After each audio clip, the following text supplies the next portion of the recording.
welcome back again for another session of biological classification. In the previous class we are discussing concerning with respect to the kingdom Protista. Within that we have discussed the euglenoids, and before that we have discussed about diatoms and all, that is nothing but the chrysophytes. Within that, once we are looking into with respect to the classification of Protista, we came across there are 5 different classes. Within that we have successfully discussed the 3 different types. Now we will discuss about one of the important aspect, that is the slime molds, right? Slime molds. So these slime molds are popularly known as Protistan fungi. Remember, they are Protistan fungi. They are popularly known as what? Protistan fungi. As because fungi is a different kingdom, but it belongs to the kingdom Protista. Why they are called as Protistan fungi? Because they are saprophytic in nature. They are unicellular, eukaryotic, right? So they are unicellular, eukaryotic in nature. They are saprophytic protists found over the dead and decaying organism. So you can write it as these are saprophytic protists. So what exactly mean by saprophytic? Saprophytes ಅಂತಂದ್ರೆ ಏನು? Saprophytic protist. So what exactly mean by saprophytic then? So saprophytic simply means saprophytic protist. So saprophytic ಅಂತಂದ್ರೆ the organism which feeds on dead and decaying things, alva? So these protists, and the individual slime molds, they are going to grow over the dead and decaying organism. So what is the habitat for these slime molds? They found on the dead and decaying lands, right? So if at all they are, as I mentioned, the nutrition is saprophytic in nature, which feeds on dead and decaying aspects, right? So during a favorable condition, they are going to, especially in the months we are looking into certain what we are going to call it as availability of the lack of certain availability of the moisture and all. During unfavorable conditions, these aspects they have to survive. So in case of this condition, the slime molds is very important. The slime molds during favorable condition. So what exactly mean by favorable condition? There will be a presence of proper food. There will be a presence of certain moisture contained. So that is nothing but the favorable condition for the slime molds. During favorable condition, the slime molds producers, they form cell aggregation. They form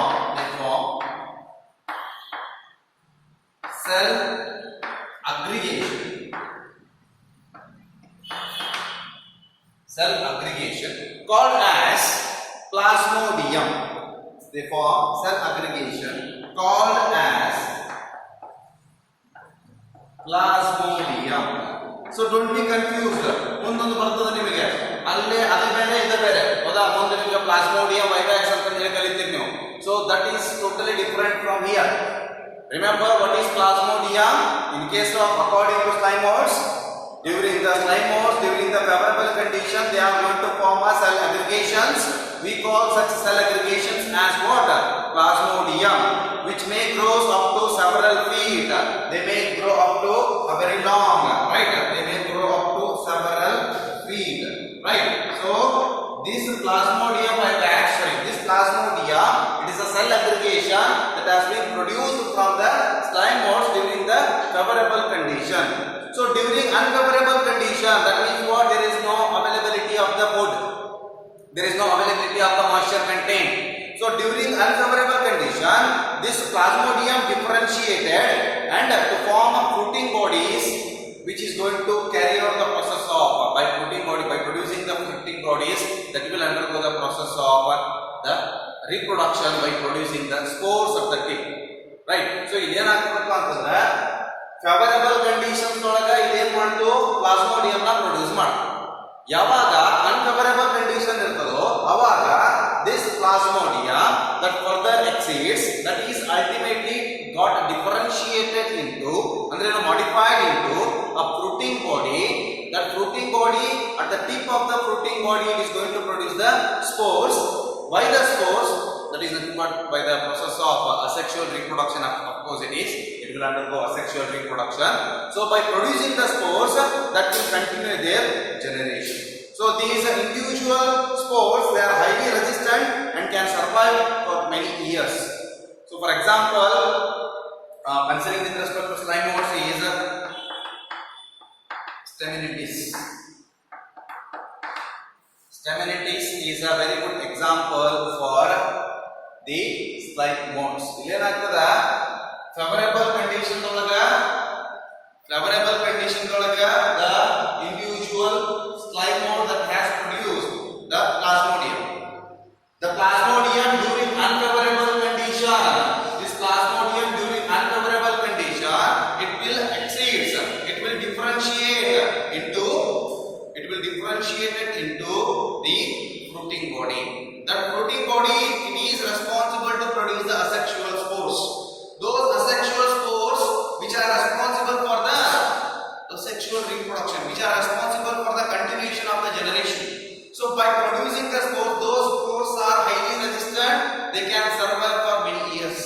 So as soon as yakappa anta they have been produced in the unfavorable conditions alva, so our spores produce ಆಗಿದವಾಗ ಈ plasmodium unfavorable conditions ಒಳಗೆ exceed ಆದಾಗ, so ಯಾವಾಗ unfavorable conditions ಒಳಗೆ spores produce ಆಗೋ up to until unless there will be the condition get settled down, the conditions become favorable for what? The conditions become favorable for the germination. ಯಾವಾಗ favorable condition availability ಆಗ್ತದೋ, as soon as that the spores will germinate and there will be a formation of another colony of the slime modes. So you can ask, what is the favorable condition then? So the favorable condition is nothing but the availability of the dead and decaying things. The favorable condition is nothing but the availability of the moisture content. So that's how the individual slime modes they will carry out the process of continuation of the generation. In other words, we may call it as the process of reproduction. So within that, you people have to remember the slime modes are nothing but, it is important for NEET examination, the slime modes are commonly known as Protistan fungi. The slime modes are the members of Protista. As because they are saprophytic in nature, we are going to call them as what? Protistan fungi. And along with that, you people have to remember the plasmodium. During the favorable environmental condition, the slime mode produces the aggregation. The slime mode cells, they are going to produce the aggregation. We call that aggregation as what? The plasmodium. Is that clear? So this is what all about the slime mode. So now we will shift on to the another class, that is important class, that is protozoan. ನೀವೆಲ್ಲರೂ ಕೂಡ ಈ particular organisms which comes under this, you all are familiar with respect to that. So these protozoans are heterotrophic organisms. They usually found in a fresh water like amoeba, paramecium, marine water like Elphidium. They found in moist places like Euglena. They are parasitic in nature like Plasmodium vivax. You can ask, protozoans are what? The protozoans are heterotrophic organisms. Heterotrophic organisms. They are usually found, absolutely, I don't mention it as again like they are unicellular, they are eukaryotic. It's all in a general character.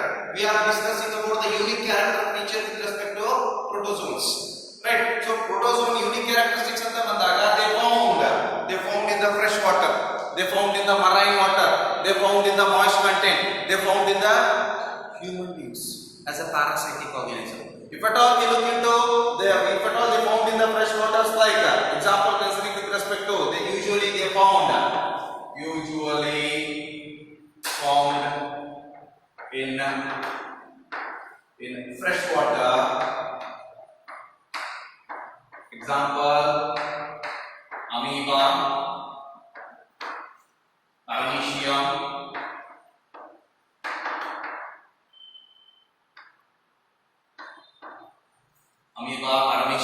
and even we can write if they are found in marine water like Elphidia, marine water.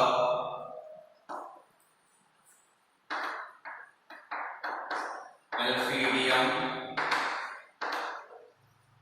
then moist contains like Euglena, then they also found in parasitic nature like Plasmodium vivax.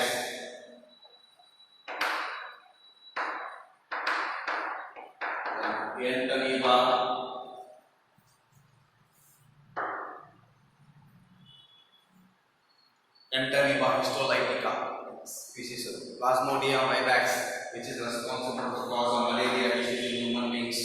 So they are acting as what? They are acting as a parasitic. They are living in a marsh content, they are living in a marine content, they found in the freshwater bodies. Right? So these are protozoans. They are heterotrophic in nature. That means what? They are going to feed over the what we are going to call it as both they are depending on the other organism for the purpose of nutrition, and along with that they are undergoing the process of both asexual and sexual reproduction. The protozoans, they will undergo both asexual and sexual reproduction. You people have to remember this. This protozoan further classified into five different categories. The protozoans are classified as 5 different categories, which is very, very important for 5 marks in the annual examination. I'm going to rub this. So, classification of protozoans. So, the protozoans can be classified into 5 different aspects. Classification of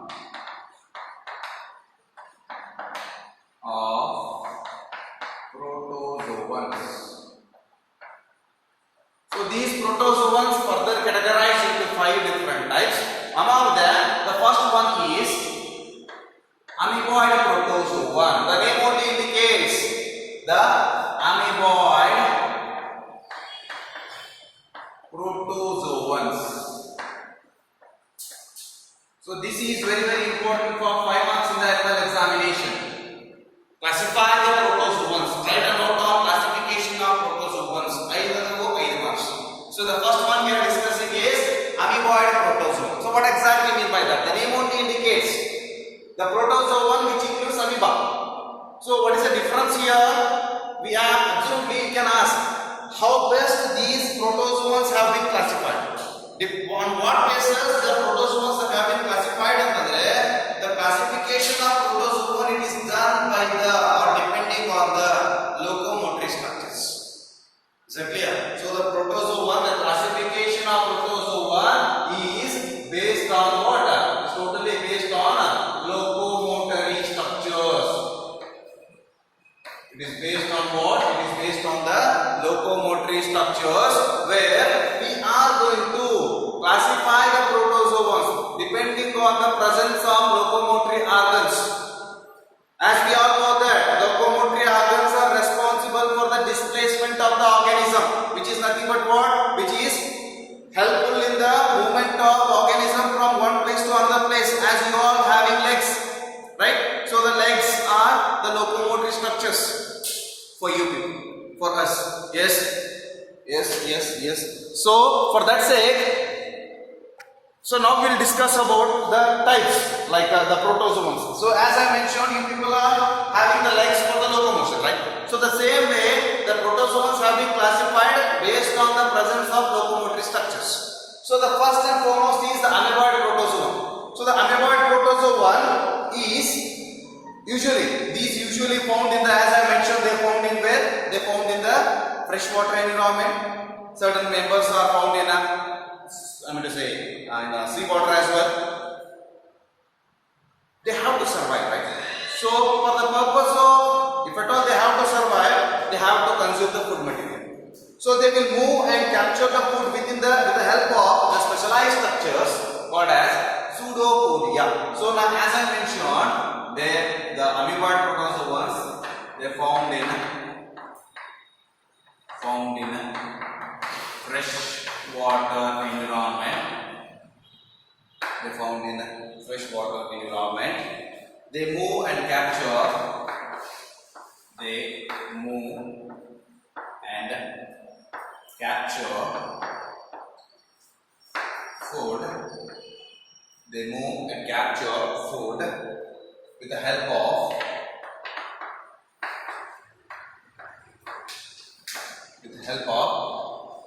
the structures called as structures. In other words, locomotory structures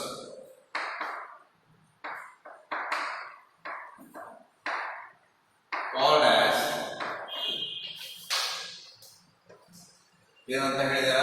called as pseudopodia. So these locomotory structures called as pseudopodia. Not pseudopodia. This is pseudopodia. So due to the presence of pseudopodia, they will show pseudopodial movement. That means what? In other words, sir, what exactly mean by pseudopodia? The pseudopodia are nothing but the false legs. In other words, the pseudopodia commonly known as what? False legs. They will show the pseudopodial movement. You very point also. You have to add an adjective within that. I mean to say before that. I mentioned they are going to show the pseudopodial movement due to the presence of pseudopodia. Full sentence. Pseudopodial movement and the key point. Right? So there are certain members like Entamoeba histolytica, as I mentioned. Some of the marine forms are having the certain structures. The Entamoeba histolytica, which is a parasite for the human beings, right? So example concerning with respect to the protozoans, that is the amoeboid protozoan is Entamoeba. Simply amoeba, you can write it as. ಇವೆಲ್ಲರೂ ಕೂಡ amoeba ನೋಡಿದಿರಿ ಅನ್ಕೊಂಡಿದ್ದೀನಿ ನಾನು ಅಲ್ವಾ. So ನೀವು ಇಲ್ಲಿ practical initiate ಆಯ್ತಪ್ಪ ಅಂದ್ರೆ will discuss you are going to know about this all the aspect. Next one, second one, B flagellated protozoans.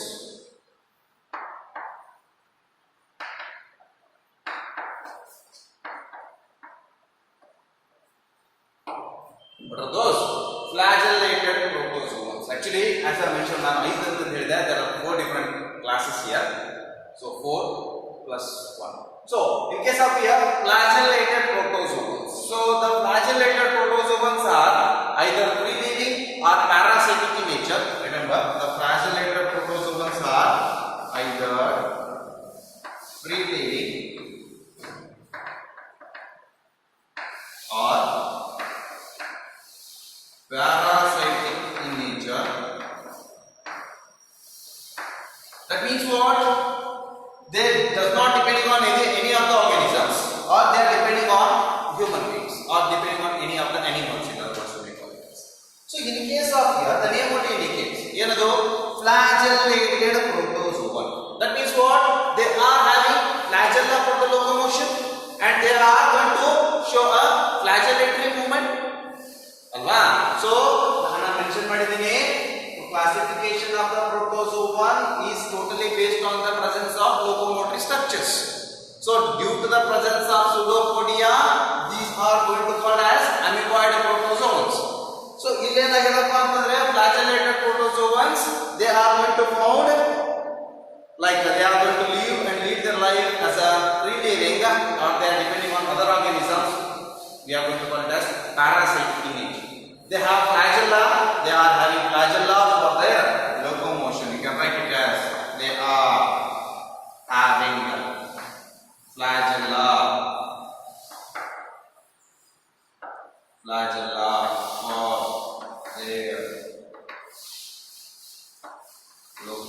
locomotion. For the purpose of locomotion, they are having a flagella. So, for that reason, they will show what kind of movement. They will show. We can write below. They can show flagellatory movement, right? Flagellatory movement.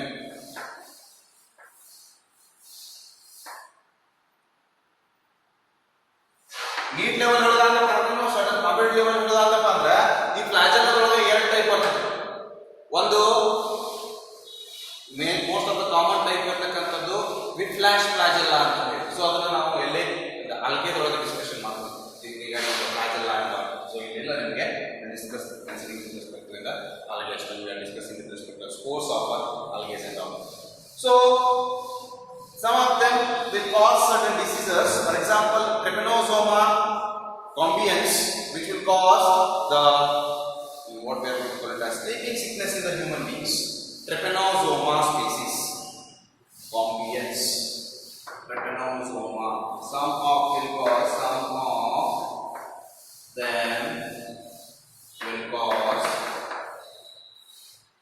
diseases. Example, trypanosoma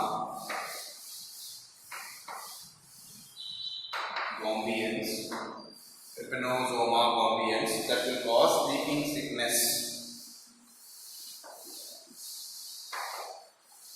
How is this called? Not that sleeping sickness in human beings. That will cause sleeping sickness in human beings. So that's how we are going to categorize. We are going to know about the individual, what we are going to call it as the flagellated protozoans. Next, we'll discuss about another aspect. You can write it as the amoeboid protozoans are commonly known as rhizopoda.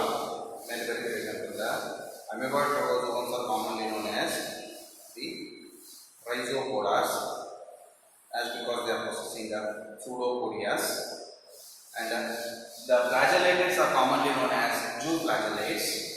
The flagellated commonly known as zooflagellates. So they are known to cause certain diseases. And even Kala Azar, black fever, will be caused by the members of zooflagellates, and then darkening of skin like leishmania, which will be caused by these members of flagellated protozoans. Is that clear? So for that sake, we are going to call that aspect as the which are opposite of human beings. Next concept is the ciliated protozoans. The third one, C, which is ciliated protozoans.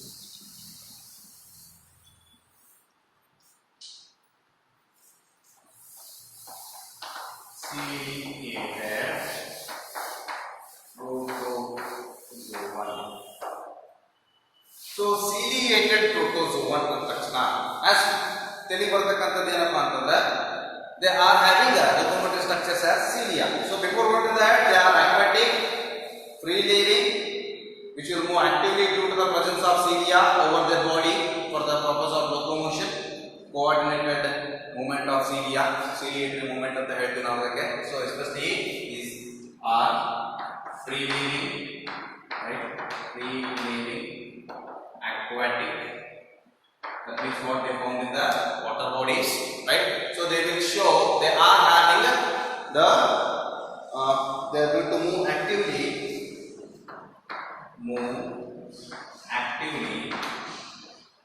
due to the presence of cilia all over the body.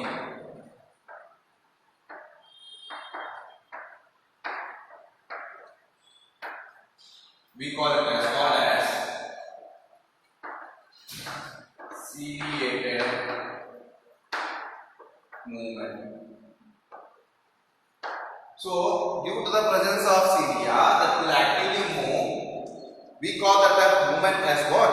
The ciliated movement. So the ciliated movement, it is nothing but the coordinated movement of the cilia. So especially once we look into that, the major example I hope you are familiar with respect to this organism.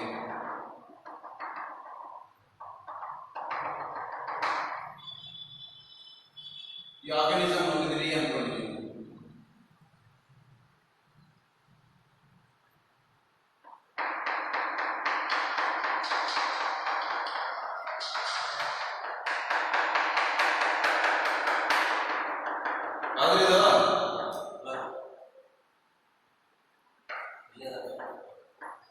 The parent is the paramecium, right? So this is the paramecium which is having the cilia. So all over the body there will be the presence of cilia. With the help of cilia, of course it is free living. With the help of flagella, the cilia, it will show a ciliated movement. Yellow cilia coordinated ಆಗಿ work ಆಗ್ತದೆ. That will help in the movement. That will help in the locomotion. So these cilia, they are present all over the body. And importantly, this exactly illondu neat question bartada. So these cilia, the individual paramecium is commonly known as slipper anemone anta ಹೇಳ್ತೀವಿ ನಾವು. It is commonly the paramecium commonly known as what? Slipper anemone. So what exactly why actually it is called as ನೋಡಕ್ಕೆ exactly slipper ಗತಿನ ಕಾಣ್ತದೆ. So for that reason it is called as slipper anemone. So the cellular complexity is very high, which is the body which will be covered by the pellicle. There will be no cell wall. There will be a presence of pellicle, right? So the ejective organs which are found in the individual paramecium are called as cryocystis, which will be helpful in the defense and all. The food will be collected by the oral group. And it is processed at least 2 nuclei, nucleus. Actually, once you look into that, these ciliated protozoans, the nutrition is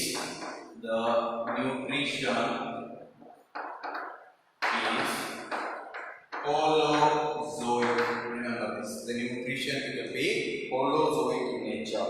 So the reproduction is by a sexual method, especially binary fusion.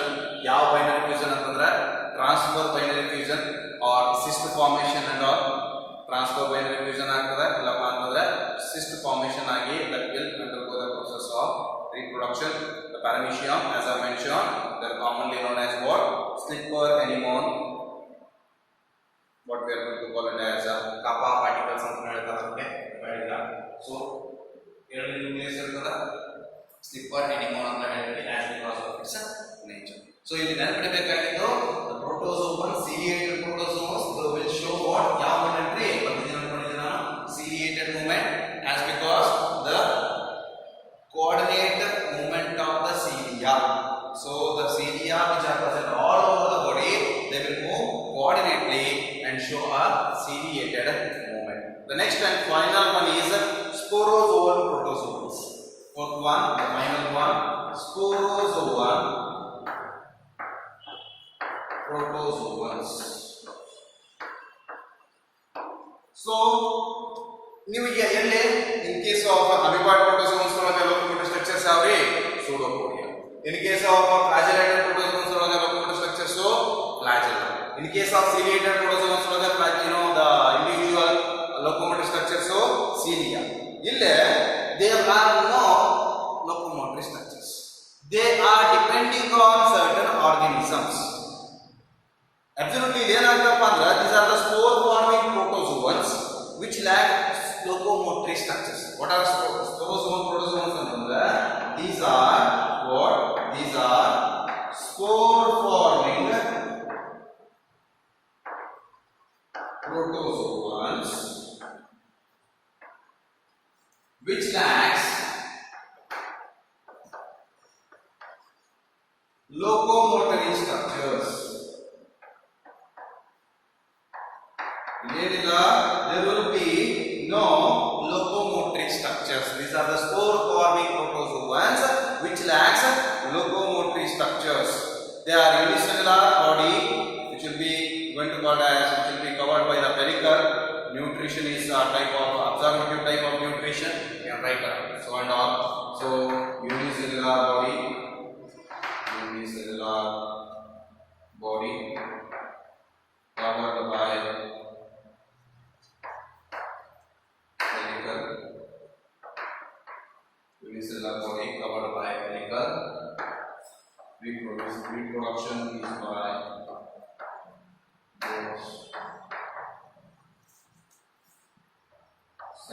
sexual and sexual method.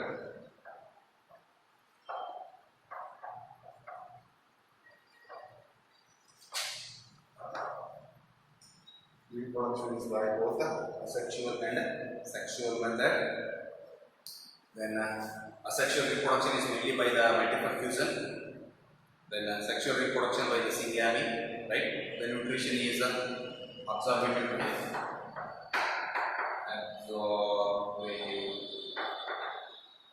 Type of nutrition. Absorptive type of nutrition. As I mentioned, asexual reproduction is by, you can write it as asexual reproduction is by multiple fusion.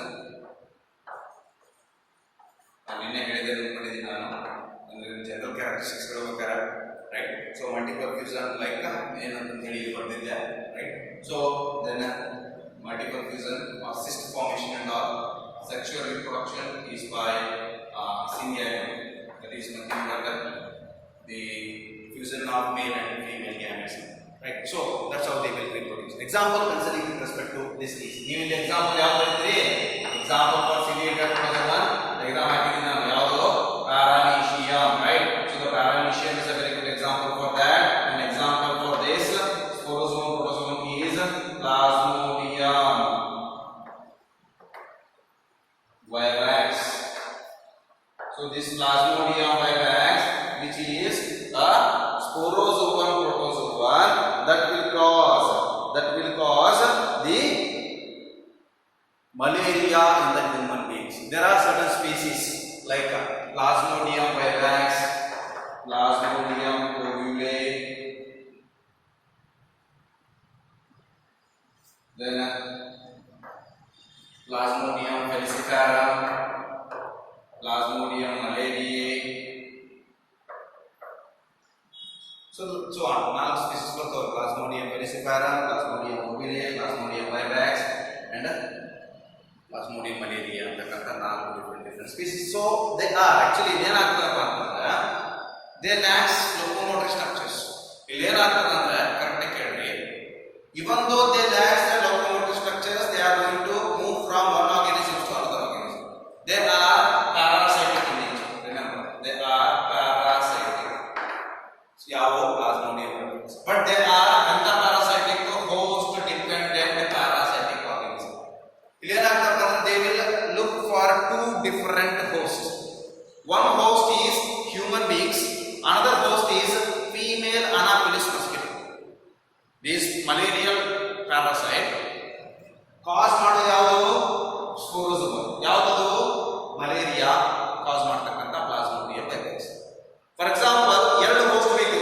ಇದಕ್ಕೆ ಎರಡು host ಬೇಕು. ಒಂದು human being,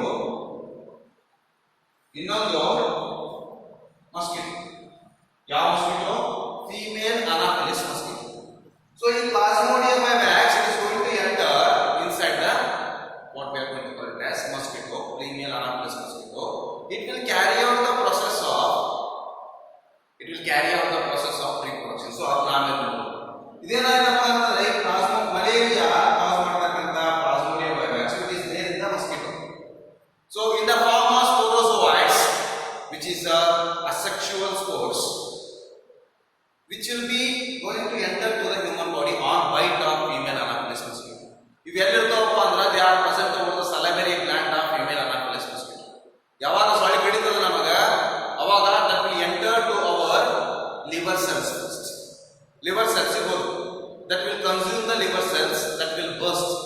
So as a result of that, will successfully reaches the human beings reach ಆಗಿ liver cell ಹೋಗಿರವು, that will enter to the liver cell, enter ಆದ್ಮೇಲೆ burst ಆದ್ಮೇಲೆ reproduction ಆದ್ಮೇಲೆ that will carry out the multiplication ಆದ್ಮೇಲೆ that will reaches the RBC cells.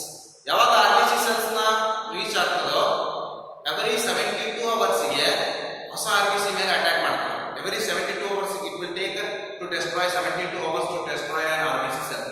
RBC cell destroy ಆಯ್ತಾ, multiplication ಆಯ್ತು, ಮತ್ತು ಹೊಸ RBC cells ಗೆ ಟಾರ್ಗೆಟ್ ಮಾಡ್ತಾರೆ. For that sake only every alternate days ಗೆ we will suffer from fever if at all we are suffering from the malaria disease. So as a result of that RBC cells ಒಳಗೆ that will produces the gametes. ಯಾವಾಗ gamete production ಆಯ್ತು, ಈ plasmodium vivax RBC cells ಒಳಗೆ gametes ಇದಾವೆ, micro gametes and macro gametes ಅಂತ ಎರಡು gamete production ಮಾಡ್ತಾವೆ, ಒಂದು ಫೀಮೇಲ್ ಗ್ಯಾಮೆಟ್ ಒಂದು ಮೇಲ್ ಗ್ಯಾಮೆಟ್. ಅದನ್ನ ಸೊಳ್ಳೆ ಎದಕ್ಕೆ ಬಂದಿರ್ತದೆ ನಮ್ಮ ಬಾಡಿ ಮೇಲೆ? ಟು ಫೀಡ್ ಆನ್ ಬ್ಲಡ್ ಅಲ್ವಾ. ಸೊ RBC cell ಒಳಗೆ ಇರತಕ್ಕಂಥ ಗ್ಯಾಮೆಟ್ ನ ಸಕ್ ಮಾಡ್ತದ, it will reaches the stomach of the mosquito. ಅಲ್ಲೇ ಫ್ಯೂಷನ್ ಅಂಡ್ ಫರ್ಟಿಲೈಸೇಷನ್ ಆಗ್ತದ, gametes multiplication. So that's how the life cycle will be continuous. So it is quite trickier one. Just na simplified ಹೇಳಿದೆ, detail form ಒಳಗ ಇದನ್ನ second ಇರುತ್ತೆ, the life cycle of plasmodium vivax. So this is what all about the classification of protozoans. Write on the homework. Write on the homework. Write on the homework. Write a note on classification of protozoa. Write a note on classification of protozoans. Then what is plasmodium with respect to zymodes ಕೇಳ್ತಿದ್ದೀನಿ ನಾನು. What is plasmodium? What is plasmodium? Draw a neat label diagram of paramecium. Draw a neat label diagram of paramecium. Then name the organism which causes sleeping sickness. Name the organism which will cause us sleeping sickness. Then what are pseudopodia? What are pseudopodia? So this is what all about today's class. We will continue further aspect in the next sessions.